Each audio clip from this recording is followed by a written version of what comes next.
अस्सलाम वालेकुम 9 क्लास। आज हम एक्सरसाइज 3.2 का क्वेश्चन नंबर 6 सॉल्व करेंगे। If u is equal to 1 2 3 up to so on 20 and a is equal to 1 3 5 7 9 11 up to so on 19 verify the followings. अगर हमारे पास u की वैल्यू 1 से 20 तक हो और a की वैल्यू और नंबर्स हों 19 तक, तो हमने ये क्वेश्चंस को वेरीफाई करना है, यानी ये वेरीफाई करना है क्या दोनों साइड्स इक्वल हैं। तो यहाँ पे हम लेफ्ट हैंड साइड लेंगे, इसको सोल्व करेंगे और उसको राइट हैंड साइड के इक्वल लेकर आएंगे। Left hand side is equal to A union A complement. तो ए की वैल्यू तो हमारे पास है 1 से लेके 19 तक ऑड नंबर्स। ए कॉम्प्लीमेंट की वैल्यू पहले फाइंड करेंगे, तो ए कॉम्प्लीमेंट की वैल्यू क्या होगी, u minus A complement is equal to u की वैल्यू पहले लिखेंगे। u की वैल्यू क्या है 1 2 3 अप टू सोन 20 माइनस ए की वैल्यू लिखेंगे। तो दोनों सेट्स को माइनस कैसे करना है, पहले सेट की पहली वैल्यू को देखेंगे क्या वो दूसरे सेट में मौजूद है। अगर वो दूसरे सेट में मौजूद होगी तो उसको नहीं लिखेंगे। इसी तरह बारी बारी हर वैल्यू को चेक करना है। अगर वो दूसरे सेट में मौजूद होगी तो उसको नहीं लिखना, अगर वो नहीं मौजूद होगी तो फिर उसको लिखेंगे। सबसे पहले 1 को चेक करेंगे, तो 1 मौजूद है तो 1 नहीं लिखेंगे। 2 नहीं है, 2 लिखेंगे। 3 है, 4 नहीं है। फिर इसमें तो ओड नंबर्स है ना, तो यानी ओड नंबर्स नहीं लिखे जाएंगे। यहाँ पे जो इवन नंबर्स बच जाएंगे उनको लिखेंगे 2 4 6 8 अप टू सो ऑन 20 तक। क्योंकि अगर हम देखें 5 तो इसमें मौजूद है, फिर 5 नहीं लिखेंगे। 6 मौजूद नहीं था, 6 लिख लिया। 7 मौजूद है तो 7 नहीं लिखेंगे। 8 मौजूद नहीं था तो 8 लिख लिया। अब A union A complement find करते हैं। A union A complement is equal to पहले ए की वैल्यू, तो ए की वैल्यू क्या 1 3 5 अप टू सोन 19। उसके बाद यूनियन ए कॉम्प्लीमेंट की वैल्यू, दोनों को यूनियन करेंगे यानी इकट्ठा करके लिख देंगे तरतीब के साथ। तो हमारे पास क्या वैल्यू आ जाएगी 1 है, उसके बाद 2 भी है, 3 भी है, 4 5 6 7 इसमें है, 8 इसमें है, 9 इसमें, यानी अप टू सो ऑन 20 तक वैल्यूज़ आ जाएंगी। और 1 से लेकर 20 तक वैल्यूज़ हमारे पास क्या थी, वो u के इक्वल थी। यानी ये जो सेट है ये हमारे पास u के इक्वल आ गया। हमने a union b complement find किया, वो हमारे पास u के इक्वल आ गया। लेफ्ट हैंड साइड हमने कंसिडर की a यूनियन a कॉम्प्लीमेंट, वो राइट हैंड साइड u के इक्वल आ गई। तो left hand side is equal to right hand side. उसके बाद क्वेश्चन नंबर 2 है a intersection u is equal to a intersection u हम फाइंड करें तो वो a के इक्वल आना चाहिए। तो यहाँ पर भी हम पहले लेफ्ट हैंड साइड कंसिडर करेंगे। Left hand side is equal to a intersection u। तो पहले a इंटरसेक्शन u की वैल्यू फाइंड करते हैं। a की जगह पे a की value 1 3 5 up to so on 19। फिर उसके बाद इंटरसेक्शन u की value 1 2 up to so on 20 तक। अब इन दोनों का इंटरसेक्शन फाइंड करना है, यानी वो वैल्यूज जो दोनों में सेम हो। 1 इसके पास है, इसके पास भी है, 3 भी दोनों के पास है, 5 भी दोनों के पास है, 7 उसके बाद, यानी कि ऑड नंबर जो हैं वो दोनों के पास है। ऑड नंबर इसके पास भी हैं और इसके पास भी हैं, तो इसलिए दोनों के पास ऑड नंबर्स आए थे, सेम वैल्यूज थी, तो इसलिए वो इंटरसेक्शन में आ जाएंगी। तो ये ऑड नंबर्स 1 2 1 3 5 अप टू सो 19 तक जो ऑड नंबर थे वो हमारे पास किसकी वैल्यू थी, ए की वैल्यू थी, यानी कि ये हमारे पास ए के इक्वल आ गया। और ए हमारे पास क्या है, right hand side. So left hand side is equal to right hand side. Question number 3 है a intersection a complement is equal to empty, यानी हम a और a के कॉम्प्लीमेंट का इंटरसेक्शन फाइंड करें तो वो एम्प्टी आए। यहाँ पे भी हम लेफ्ट हैंड साइड कंसिडर करेंगे a इंटरसेक्शन a कॉम्प्लीमेंट। तो a की वैल्यू लिखेंगे, a की वैल्यू क्या है 1 3 5 up to so on 19 intersection a complement की वैल्यू। तो a कॉम्प्लीमेंट की वैल्यू क्या आई थी, हमारे पास इवन नंबर्स आए थे 2 से लेकर 20 तक। तो a कॉम्प्लीमेंट की वैल्यू क्या आ गई, इवन नंबर्स 2 से 20 तक। अब इन दोनों का हमने इंटरसेक्शन फाइंड करना है, यानी वो वैल्यूज जो दोनों के पास हो, यानी सेम हो दोनों की वैल्यू। तो दोनों के पास कौन सी वैल्यू सेम है, 1 इसके पास है तो इसके पास नहीं है, 3 इसके पास है तो इसके पास नहीं है। अगर 2 को देखें तो 2 इसके पास है और इसके पास नहीं है। दोनों के पास जो वैल्यू हो यानी सेम हो वही इंटरसेक्शन में आएगी। तो कोई भी वैल्यू दोनों के पास सेम नहीं है, तो इसलिए यहाँ पे क्योंकि इसके पास ऑड नंबर्स है, इसके पास इवन नंबर्स है, सेम वैल्यू तो नहीं है ना, सेम नंबर्स नहीं है, तो इसलिए यहाँ पे एम्प्टी आएगा। और एम्प्टी हमारे पास क्या था, राइट हैंड साइड के इक्वल था। So left hand side is equal to right hand side. हमने यही प्रूव करना था कि ये जो लेफ्ट हैंड साइड है ये राइट हैंड साइड के इक्वल है, दोनों साइड्स इक्वल हैं। क्वेश्चन नंबर 7 है, in a class of 55 students 34 like to play cricket and 30 like to play hockey. Also each student likes to play at least one of the two games. How many student like to play both games. उसके लिए पहले हम कॉर्डिनैलिटी की definition पढ़ लेते हैं। The cardinality of a set is defined as the total number of elements of the set. Cardinality क्या होती है, किसी भी सेट की कॉर्डिनैलिटी क्या होगी, उस सेट में जितने भी नंबर ऑफ एलिमेंट्स होंगे वो उनकी तादाद को बताएगा। Cardinality of a set is basically the size of the set. जो कॉर्डिनैलिटी होती है वो असल में जो सेट का साइज़ होता है वो उसको बताती है क्या है। हमारा non empty set A, the cardinality of a set is denoted by n A, यानी number of elements of A. For example if A is equal to 1 3 5 7 9 11 then number of elements of A is equal to, कितने number of elements हैं, 1 2 3 4 5 6, तो number of elements of A is equal to 6। To find the cardinality of a set we use the following rules called inclusion exclusion principle for 2 और 3 sets. अब आपको ये पता चल गया है कि एन ऑफ ए का क्या मतलब है। अगर ऐसे लिखी हो वैल्यू तो उसका क्या मतलब होता है, इसका मतलब होता है कि number of element of the set A. तो इसी तरह यहाँ पर ये प्रिंसिपल ऑफ इंक्लूजन एक्सक्लूजन है टू सेट्स के लिए। Number of elements of A intersection B is equal to number of elements of A plus number of elements of B minus number of elements of A intersection B. आपने ये formula और एक ये formula अच्छी तरह याद करना है। In a class of 55 students, यानी एक क्लास में टोटल कितने स्टूडेंट्स हैं, 55 स्टूडेंट्स हैं। सबसे पहले तो आपने देखना है कि यहाँ पर कितने सेट हैं। अगर 2 सेट हैं तो 2 सेट वाला फार्मूला यूज़ होगा, अगर 3 सेट होंगे तो 3 सेट वाला फार्मूला यूज़ होगा। तो यहाँ पर एक हमारे पास क्रिकेट है और एक हॉकी, सिर्फ 2 गेम्स हैं, तो यहाँ पर 2 सेट्स वाला फार्मूला यूज़ होगा। ये फार्मूला था number of elements of A union B is equal to number of elements of A plus number of elements of B minus number of elements of A intersection B. यहाँ पर cricket और hockey use हो रहा है तो आप ए की जगह पे सी यूज़ कर लें और बी की जगह पे एच यूज़ कर लें। C union H is equal to A की जगह पे सी और बी की जगह पे H.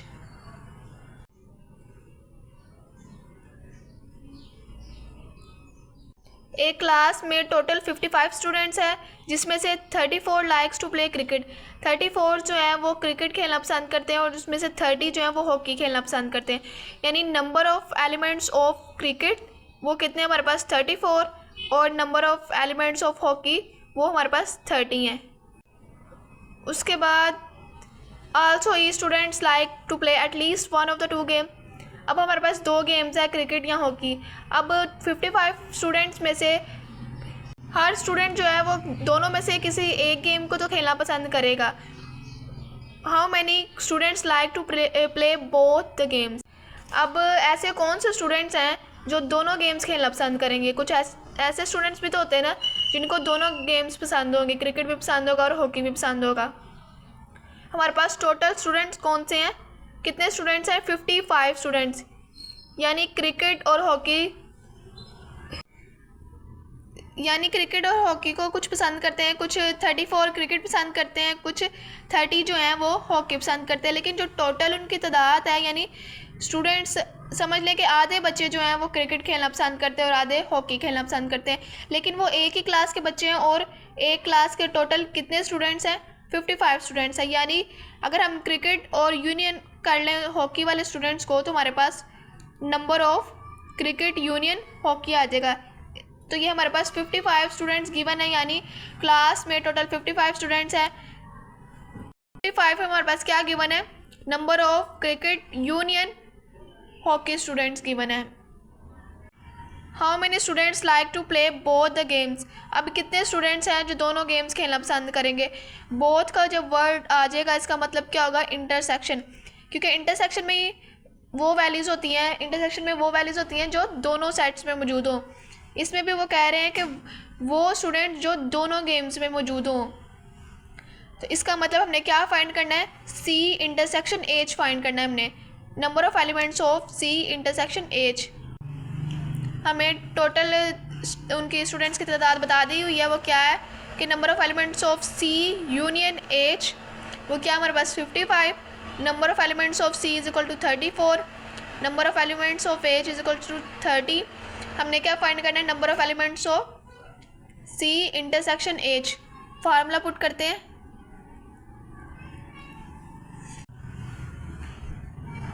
C union H is equal to number of elements of C plus number of elements of H minus number of elements of C intersection H। इन सब की values given है, हमने ये फाइंड करना है, इनकी वैल्यूज़ पुट करते हैं और इसकी वैल्यू फाइंड कर लेते हैं। ये क्या है हमारे पास 55, तो इसकी जगह पे 55 आ गया, is equal to N of C क्या है 34 plus N of H 30 minus ये हमने फाइंड करना है, तो ये एज इट इज़ आएगा। इन दोनों को ऐड कर लेते हैं तो 64। अब हमने इसकी वैल्यू फाइंड करनी है, तो 64 यहाँ पे प्लस हो रहा है, उस साइड पर जाके 55 के साथ माइनस हो जाएगा। 55 minus 64 is equal to minus N of C intersection H. अब 55 में से 64 माइनस कर देते हैं, 55 में से 64 माइनस कर दिए तो हमारे पास क्या आ जाएगा -9। -9 is equal to minus N of C intersection H. ये माइनस इस माइनस से कैंसिल हो जाएगा, तो हमारे पास इस N of C intersection H की वैल्यू क्या आ जाएगी 9। यानी 9 स्टूडेंट जो हैं वो दोनों गेम्स खेलना पसंद करेंगे, हॉकी भी और क्रिकेट भी।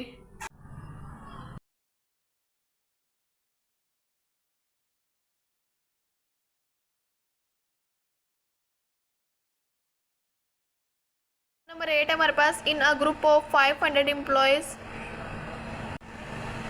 250 can speak Urdu, 150 can speak English, 50 can speak Punjabi, 40 can speak Urdu and English, 30 can speak both English and Punjabi and 10 can speak Urdu and Punjabi. How many can speak all 3 language. सबसे पहले तो हमें पता होना चाहिए कि इसमें 3 सेट्स वाला फार्मूला यूज़ होगा या 2 सेट्स वाला। तो इसमें कितने सेट हैं, एक उर्दू, एक इंग्लिश और एक पंजाबी, यानी 3 सेट्स हैं, तो इसमें 3 सेट्स वाला फार्मूला यूज़ होगा, ये वाला। N of A union B union C is equal to N of A plus N of B plus N of C minus N of A intersection B minus N of A intersection C minus N of B intersection C plus N of A intersection B intersection C. यहाँ पे आप ए की जगह पे you use करें क्योंकि यहाँ पे उर्दू है, उर्दू के लिए यू यूज़ कर लें, इंग्लिश के लिए ई यूज़ कर लें और पंजाबी के लिए पी। यानी कि ए की जगह पे यू, बी की जगह पे ई और सी की जगह पे पी यूज़ करेंगे। क्वेश्चन नंबर 8 है हमारे पास, in a group of 500 employees, यानी टोटल तादाद हमें बता दी हुई है कितनी है 500। यानी कि number of Urdu union, English union, Punjabi, यानी कि इन सब को हम यूनियन कर ले तो हमारे पास टोटल तादाद कितनी है, हमारे पास 500।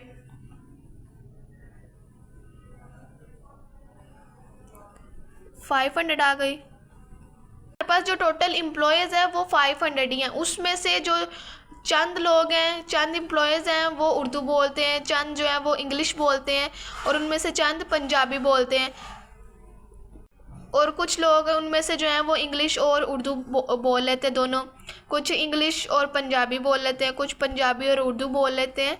लेकिन टोटल नंबर ऑफ़ एम्प्लॉयज़ तो हमारे पास 500 है, यानी टोटल जितने भी हैं उर्दू बोलते हैं चाहे वो इंग्लिश बोलते हैं या पंजाबी, टोटल एम्प्लॉयज़ हमारे पास 500 हैं। उसके बाद क्या गिवन है हमें, 250 कैन स्पीक उर्दू, कि नंबर ऑफ़ उर्दू हमारे पास क्या है, यू क्या है हमारे पास 250, यानी कि एन ऑफ यू हमारे पास क्या है 250। 150 कैन स्पीक इंग्लिश, यानी एन ऑफ ई हमारे पास 150। Number of elements in E is equal to 150. 50 can speak Punjabi. N of P हमारे पास क्या है 50. तो N of P हमारे पास क्या आ गया 50. उसके बाद क्या 40 can speak Urdu and English. जब एंड आ जाएगा इसका मतलब है कि इंटरसेक्शन यूज़ करना आपने. मीन्स U इंटरसेक्शन E आपके पास क्या है 40. सो N of U intersection E क्या है आपके पास 40. यानी कि जो 40 एम्प्लॉयज़ हैं वो उर्दू भी बोल लेते हैं और इंग्लिश भी. उर्दू भी और इंग्लिश भी यानी दोनों में वो मौजूद हैं. और वो वैल्यू जो दोनों में मौजूद होती है वो इंटरसेक्शन में आती है, इसलिए इंटरसेक्शन यूज़ करेंगे हम. उसके बाद क्या है 30 can speak both English and Punjabi. And आ गया तो आपने इंटरसेक्शन यूज़ करना है, यानी कि E intersection P is equal to 30. E intersection P is equal to 30. उसके बाद है 10 can speak Urdu and Punjabi. And आ गया तो हम इंटरसेक्शन यूज़ करेंगे, यानी U intersection P is equal to 10. U intersection P is equal to 10. How many can speak all 3 language. अब कितने एम्प्लॉयज़ हैं जो तीनों लैंग्वेज बोल सकते हैं, तीनों ज़ुबानें बोल सकते हैं, यानी उर्दू भी, इंग्लिश भी और पंजाबी भी. यानी कि तीनों लैंग्वेज जो तीनों में मौजूद हो, वो कौन से एम्प्लॉयज़ है जो तीनों लैंग्वेज के सेट्स में मौजूद है. तो इसका मतलब इंटरसेक्शन, हमने इन तीनों का इंटरसेक्शन फाइंड करना है. क्या फाइंड करना है हमने N of U intersection E intersection P, इसकी वैल्यू हमने फाइंड करनी है. तो फार्मूले में हमने A की जगह पे U यूज़ कर लिया है, B की जगह पे E और C की जगह पे P यूज़ कर लिया है और फार्मूले को इस फॉर्म में लिख लिया है. अब इनकी वैल्यूज़ इसमें पुट करते हैं और इसकी वैल्यू फाइंड करते हैं. अब इनकी जिनकी वैल्यूज़ हमें गिवन है उनकी वैल्यूज़ पुट कर देते हैं. N of U union E union P की वैल्यू क्या है हमारे पास 500. तो इसकी जगह पे 500 आ गया. उसके बाद इक्वल N ऑफ U क्या है हमारे पास 250 आ जाएगा, प्लस N ऑफ E क्या है 150, N ऑफ P क्या है 50. उसके बाद minus N of U intersection E. U intersection E क्या है हमारे पास 40. U इंटरसेक्शन P क्या है हमारे पास 10 माइनस E इंटरसेक्शन P क्या है हमारे पास 30. उसके बाद प्लस ये वाली वैल्यू हमने फाइंड करनी, तो ये एज इट इज़ आएगी. अब इन सब वैल्यूज़ को हम ऐड कर लेते हैं. 250 प्लस 150 प्लस 50 माइनस 40 माइनस 10 फिर माइनस 30. हमारे पास क्या आंसर आ जाएगा 370. तो 500 एज इट इज़ आएगा इज इक्वल टू, इन सबको हमने सोल्व किया तो हमारे पास क्या आ गया 370.